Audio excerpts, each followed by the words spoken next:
Hello friends, நான் உங்கள் mister story man. இந்த எபிசோடு ஒரு ப்ரீக்வல்னு லாஸ்ட் எபிசோட்லேயே சொல்லியிருந்தேன். அந்த எபிசோடை இதுவரை பார்க்கலன்னா மிஸ் பண்ணாமல் அதையும் பார்த்துடுங்க. எபிசோடில் நம்ம அர்ஜுன் மைதிலிக்கு லவ் லெட்டர் எழுதி அதை ஹெச்எம் படித்து மொத்த ஸ்கூலும் சிரிச்சு செம ரகலையாச்சுல்ல, ஞாபகம் இருக்கா? அன்னைக்கு அர்ஜுன் அவ்வளோ தில்லா அந்த லவ் லெட்டரை எழுதினானே, அந்த குருட்டு தைரியம் அவனுக்கு எப்படி வந்துச்சு? அவன் லவ் ஸ்டோரி எங்கிருந்து ஆரம்பிச்சது? அடி வாங்கறதுக்கு முன்னாடி அவன் காதலுக்கு ஒரு அழகான ஆரம்பம் இருந்துச்சு. வாங்க ஒரு ரிவைண்ட் பட்டனை தட்டி விட்டு கொஞ்சம் பிளாஷ்பேக் போலாம்.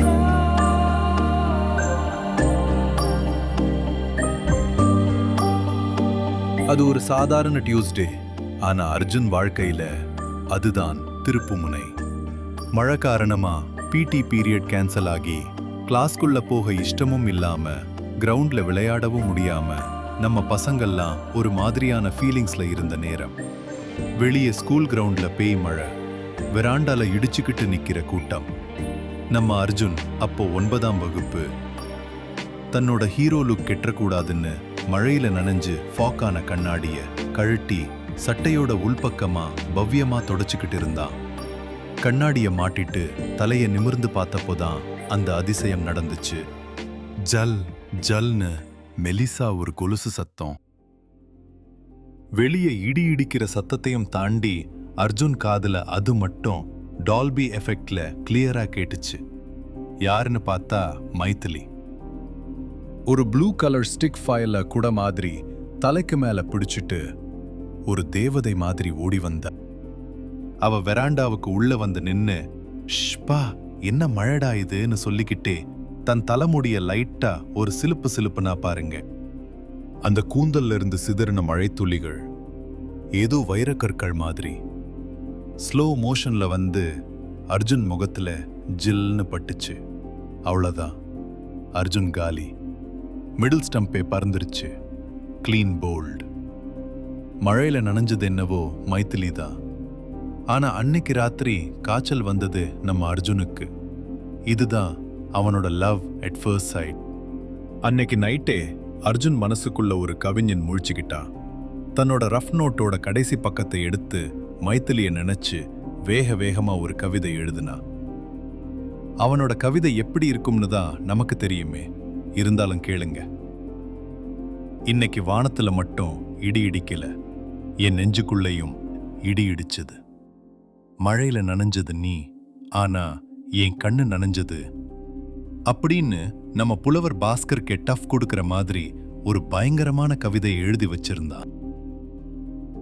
அன்னையிலிருந்து அர்ஜுனுக்கு ஸ்கூல்ல படிக்கிற வேலையை தவிர வேற ஒரே ஒரு வேலைதான்.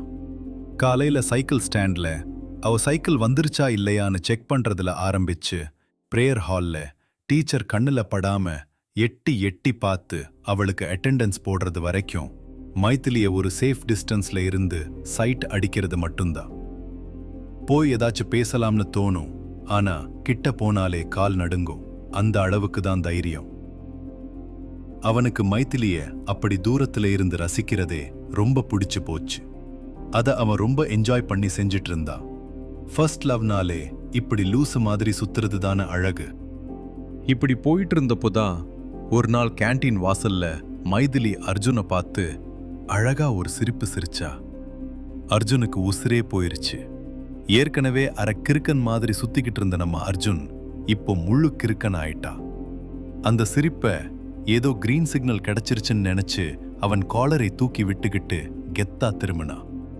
திரும்பி பார்த்தா பின்னால நம்ம பாண்டி வாயில 2 பஜ்ஜிய வச்சுக்கிட்டு குரங்கு வித்த காட்டிக்கிட்டு இருந்தான். ஆக்சுவலி மைதிலி சிரிச்சது அந்த பஜ்ஜி வாயனை பார்த்துதான். ஆனா பாவம் நம்ம அர்ஜுன் அது அவனுக்கான சிரிப்புன்னு நினைச்சுக்கிட்டான். அவன் நம்மளை பார்த்து சிரிச்சிட்டா அவளுக்கும் நம்மளை பிடிச்சிருக்குங்கிற அந்த ஒரு நம்பிக்கை, அந்த ஒரு சின்ன பொய் அர்ஜுனுக்கு கொடுத்த சந்தோஷம் இருக்கே, அதுக்கு அளவே இல்லை. சில சமயம் உண்மை தெரியாம இருக்கிறதே நல்லதுங்க. ஏன்னா அந்த சிரிப்பு பாண்டிக்கு சொந்தமா இருக்கலாம். ஆனா அன்னைக்கு நைட் முழுக்க அந்த சிரிப்பை நினைச்சு சந்தோஷப்பட்டது என்னவோ நம்ம அர்ஜுன் தான்.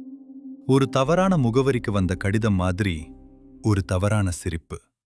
அர்ஜுன் வாழ்க்கையவே மாத்திருச்சு. இனிமே ப்ரப்போஸ் பண்ணா என்ன பண்ணலன்னா என்னங்கிற தைரியம் வந்துருச்சு. கிட்டத்தட்ட 2 வருஷம் ஆச்சு அவனுக்கு அவன் காதல சொல்றதுக்கு. அப்போதான் அந்த வரலாறு காணாத லவ் லெட்டரை எழுதினான். மீதியத்தான் நீங்க போன எபிசோட்ல பாத்தீங்களே. சோ இப்படிதான் நம்ம அர்ஜுனோட கதை ஆரம்பிச்சது.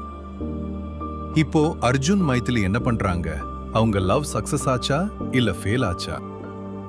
இத பத்தி வேற எபிசோட்ல சொல்றேன். முக்கியமா அர்ஜுன் டாக்டர் ஆனானா இல்ல most of the 90s kids மாதிரி அவனும் என்ஜினியர் ஆயிட்டானா? இதுவரை நம்ம சேனல்ல சப்ஸ்கிரைப் பண்ணாம இருந்தா மறக்காம சப்ஸ்கிரைப் பண்ணி வச்சுக்கோங்க. இது போல 90s கிட்ஸ் மெமரிஸ் அப்புறம் காமெடி கலாட்டாக்களை நிறைய சொல்ல வேண்டியிருக்கு. Until then, keep smiling. Tata, bye-bye.